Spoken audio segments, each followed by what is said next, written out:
Hello नमस्कार मित्रमैत्रिणींनो, मी संध्या तुम्हा सर्वांचं स्वागत करते साफसफाईच्या आजच्या आपल्या नवीन भागामध्ये. चला तर मग मंडळी, जास्त वेळ वाया न घालवता सुरुवात करूयात आजच्या आपल्या चर्चेला. तर मंडळी, आज आपण बोलणार आहोत विशाल फाळे या ॲक्टरबद्दल. तसं बघायला गेलं तर ॲक्टिंगचा ए सुद्धा येत नाही ह्या भावाला, पण 4 गाणे रेकॉर्ड करून पेपर अलगट डान्स करून वायटीवरती व्हिडिओ पोस्ट केल्यावरती कोणीही स्वतःला ॲक्टर समजायला लागतो. तसं काहीसं ह्याचं झालं आहे. हा रील स्टार ना, हा पण जिगर गँगमधलाच आहे. सॉरी, रील स्टार नाही, हा ॲक्टर. हा पण त्या जिगर गँगमधलाच एक नमुना असून, म्हणजे जे तुम्हाला जय जय महाराष्ट्र, जय महाराष्ट्र, जय महाराष्ट्र पब्लिक असं म्हणताना दिसलं तर समजायचं तो त्या जिगर गँगमधलाच नमुना आहे आणि ही त्यांची ओळख आहे. 2 वर्षापूर्वी ह्या रील स्टार कम ॲक्टरची एका रोस्टरसोबत कॉन्ट्रोवर्सी झाली होती. त्यामध्ये लाईव्ह येऊन या ॲक्टरने याचा टॅलेंट दाखवला होता. आता काय कोणता टॅलेंट हे तर तुम्हाला सगळ्यांना माहितीच असेल. त्यामध्ये यानं असं सांगितलं होतं की हा ॲक्टर कसा बनला आणि याचं लिपसिंगचं टॅलेंट कसं आहे आणि ह्याच्या लिपसिंगच्या टॅलेंटच्या जोरावरती ह्याने 12 लाख लोकांच्या मनामध्ये घर कसं केलं ते. आता ह्या भावाला कोण सांगणार ह्याने 12 लाख लोकांच्या मनामध्ये घर केलंय का अजून 12 लाख टीनेज मुलींना शाळा वगैरे सोडून ह्याच्यासारखं लिपसिंग करायला प्रोत्साहित केले ते असे सल्ले द्यायला हा लिपसिंग करतो. म्हणजे प्रत्येकाला वाटतं की बाबा माझे 4-5 फॉलोअर वाढले की मी लोकांसाठी, मला बघणाऱ्या ऑडियन्ससाठी, मला बघणाऱ्या 4-5 मुलांसाठी, मला फॉलो करणाऱ्या 4-5 कार्टनसाठी मी खूप मोठा आयडॉल आहे. तर दादा, त्या भ्रमातून लवकर बाहेर येशील ना, तेवढं तुझ्यासाठी बरं आहे. म्हणजे बघा, आता ह्या भावाने ह्याच्या 2 वर्षापूर्वीच्या लाईव्हमध्ये त्या रोस्टरला धो धुतला, म्हणजे धो शिवीगाळ केला. आणि शिव्या का दिला याचं पण त्याने एक्सप्लेनेशन केलं की तू मला शिव्या दिल्या म्हणून मी तुला शिव्या दिल्या. पण ॲक्च्युअलमध्ये त्या रोस्टरनी शिवी दिलीच नव्हती. पण ह्या भावाने ना ह्याच्या 12 लाख लोकांच्या मनामध्ये घर कसं केलं, ह्याचा टॅलेंट दाखवायचा आणि एक सुद्धा चान्स सोडला नाही. ह्याला 12 लाख लोक का फॉलो करतात आणि कशामुळे फॉलो करतात ना, ते त्यांनी त्या लाईव्हमध्ये दाखवून दिलं. म्हणजे एका क्षणाला म्हणायचं की मी आजवर कधी शिव्या दिल्या नाहीत आणि त्याच लाईव्हमध्ये समोरच्या व्यक्तीची आई, बहीण, जनावरं, बाप, प्राणी मात्र सगळं काढून त्याला शिव्या देत बसायच्या. म्हणजे या बोटावरचा तुका त्या बोटावर कसा करायचं हे या माणसाला चांगलं माहिती आहे. ह्यालाच म्हणतात टॅलेंट आणि एका ॲक्टरची ॲक्टिंग ह्यालाच म्हणतात. जे एका क्षणात इमोशन बदलणार नाहीत तो ॲक्टर कसला, जे ह्याने ते अगदी बरोबर प्रूव्ह केलंय. तर आता हा सगळा होता जुना मॅटर, बायोग्राफी म्हणू शकता. ये सब तो अभी पुराना हो गया, अभी कुछ नया बताती हूँ. रील वगैरे बनवून झालं, स्वतःला रील स्टार वगैरे हा टॅग घेऊन झाला. आता हा भाऊ आला व्लॉगिंगकडे, म्हणजे हा व्लॉग करायला लागला. व्लॉगच्या नावावर 4 दिवस येतो आणि 10 दिवस गावाला गायब होतो. म्हणजे तुम्हाला तर माहितीच असेल, एक दिवस हजर तर उद्या गायब, असं ह्याचं हे काहीतरी व्लॉगिंग बिगिंग असतं. तर ह्यानी ना आजकाल ह्याच्या ॲक्टिंगचा टॅलेंट दाखवायचं जरा जास्तच मनावर घेतलंय.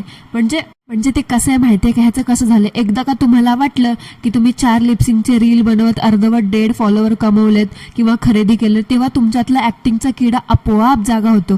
तसंच ह्याचं पण झालंय आणि ह्याला आपल्याला जमत नसलेल्या ॲक्टिंगचा किड्याच्या मागे हा हात धुवून लागलाय. गेल्या काही दिवसांपूर्वी ह्याची रिलीज झालेली गाणी मी काही पाहिली आणि त्यात मला असं जाणवलं की तुम्ही कुठेतरी चुकताय. म्हणजे आपण काय करतोय याचं भान सुद्धा राहत नाही ह्या लोकांना. म्हणजे एका ठराविक स्टेज नंतर हे लोक सगळं विसरून जातात की आपण काय आहोत, आपण कुठली गोष्ट करतोय, आपण पटतंय का नाही, हे बरोबर आहे की नाही असं. तर ते गाणं तुम्ही लोकांनी सुद्धा बघितलं असेल. ह्या लोकांचं एका महिन्यापूर्वी रिलीज झालेलं गाणं ते ह्या लोकांनी कुठल्या तरी एका मंदिराच्या आवारात शूट केलं होतं. म्हणजे 2-4 मिनिटाचं गाणं देवळाच्या गाभाऱ्यात शूट केलं आणि 2-4 मिनिटाचं गाणं देवळाच्या परिसरात शूट केलं. ठीक आहे, तुम्हाला गाणी बनवायची आहे तर बनवा, खुशाल बनवा, भरपूर जागा आहेत, छान छान प्लेसेस आहेत. पण देवळाच्या गाभाऱ्यात मुलगा मुलीला मारतोय आणि दुसरा मुलगा त्या मुलीला त्याच्यासोबत घेऊन जातोय, हे असले सीन शूट करणं कितपत बरोबर आहे. म्हणजे एक ॲक्टर म्हणून, एक मेकर म्हणून तुम्ही लोक ह्या गोष्टीचा 1% सुद्धा विचार करत नाहीत का? लोक देवाच्या देवळात किंवा देवाच्या गाभाऱ्यात कशासाठी येतात? दर्शनासाठी येतात, शांतता मिळवण्यासाठी येतात, देवाला भेटण्यासाठी येतात आणि तिथे तुम्ही जाऊन स्वतःला महाराष्ट्राचे फेमस ॲक्टर ॲक्ट्रेसेस समजणारे देवळात जाऊन हे असले गाणे शूट करायला जातात, व्लॉग शूट करायला जातात, नको ते उद्योग तिथे जाऊन करता. म्हणजे कमाल आहे ना तुमची. म्हणजे ॲक्टर झालं की तुम्ही सगळ्या तुमच्या मूळ जे बेसिस असतात, तुमचे जे मूळ मुद्दे असतात, मूळ पाया असतो तेच विसरून जातात. म्हणजे तुम्हाला असं वाटतं की बाबा आता मी ॲक्टर झालो, मी काहीही करायला मोकळा आणि कुठेही करायला मोकळा असं. लोक देवाच्या दारात तिथे शांततेसाठी जातात आणि त्याच देवळाच्या गाभाऱ्यात परिसरात तुमचा ॲक्टिंगच्या नावावरती चाललेला थिल्लरपणा त्यांना बघावा लागतो. ॲक्टिंग करा, शूटिंग करा, पण जरा जागेचं पण भान ठेवा, एवढंच म्हणायचं आहे. बाकी तुमची ॲक्टिंग होते हो, पण तुमच्या ॲक्टिंगच्या नादात कोणाच्या तरी भावना दुखावल्या जाऊ नये ना, याचं थोडंसं भान ठेवावं. आणि भावा, तुला ना मला एक गोष्ट सांगायची, म्हणजे मनापासून सांगावीशी वाटते की दादा, तुला ऍक्टिंग ना खरंच जमत नाही. तू आपल्या ते 4 सेकंदाची रीलच बनव आणि व्लॉगच बनव. तू जेव्हा ते ऍक्टिंग करतो ना, एखाद्या गाण्यामध्ये डान्स वगैरे करतो ना, तर एक ऑडियन्स म्हणून असं बघताना असं वाटतं की तुला ते फेफरं आलंय आणि तू ते काहीतरी उगाच बळच करायचं म्हणून करतोय. म्हणजे हात एकीकडे तर पाय एकीकडे आणि तुझे ते केस एकीकडे आणि त्याचे ते काय म्हणतात एक्सप्रेशन तिसरीकडेच असतात. कधी स्वतःहून स्वतःचं एखादं गाणं एक ऑडियन्स म्हणून बघ, तुला एकूणच समजेल तुझे डान्स आणि ऍक्टिंग बघून की मला नेमकं काय म्हणायचंय ते. आता तुझ्या जवळच्या व्यक्तींना हे सगळ्या गोष्टी कळत असणार, पण मित्र, जवळच्या व्यक्ती ह्या गोष्टी कधीच सांगणार नाहीत. सो पहिलं शिकून घेतलं तर बरं होईल. ते अजून जरा जास्त उठून दिसेल.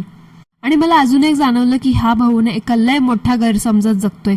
म्हणजे ह्या व्यक्तीचा आणि ह्याच्यासोबत अजून 4-5 नमुने आहेत. त्या नमुन्यांचा मी एक इंटरव्ह्यू बघितला. इंटरव्ह्यू होतं का इज्जत काढायचं उद्योग होता? तो इज्जत काढण्याचा इंटरव्ह्यू होता ना, मला काही समजलंच नाही.